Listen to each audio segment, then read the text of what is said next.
Welcome to the Rim Break Rodeo. We hope this video helps. In this video, I will explain how to set up your oxygen e-tank. First, always ensure your tank is secured to prevent it from falling over, which is a crucial safety step.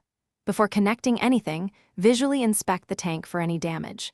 Make sure your oxygen regulator is specifically designed for an e-tank. Finally, check the tank's pressure gauge. A full tank should read approximately 2,000 pounds per square inch, or psi, ensuring you have enough oxygen for your needs. Now, let's attach the regulator.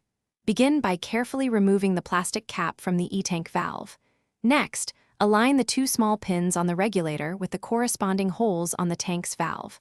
Once aligned, firmly hand-tighten the T-handle screw until the regulator is secure. It's important not to over-tighten, as this can damage the valve or the regulator itself. A snug fit is all that is needed for a proper seal. With the regulator attached, it's time to open the tank and set the flow rate. Slowly turn the tank valve counterclockwise, typically one full turn, to open it. Listen carefully for any hissing sounds, which could indicate a leak. If you hear one, recheck your connections.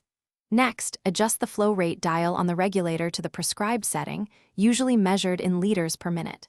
Finally, confirm that oxygen is flowing through your cannula or mask before use. Ongoing safety and proper shutdown are vital. During use, regularly monitor the pressure gauge to know how much oxygen remains. Always ensure your tubing is free of kinks or obstructions to maintain a steady flow.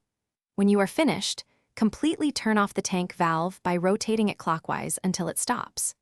Then, bleed the remaining pressure from the regulator by turning the flow rate dial on until the gauge reads 0 before turning the dial off again. This ensures safety and prolongs equipment life. Thanks for watching.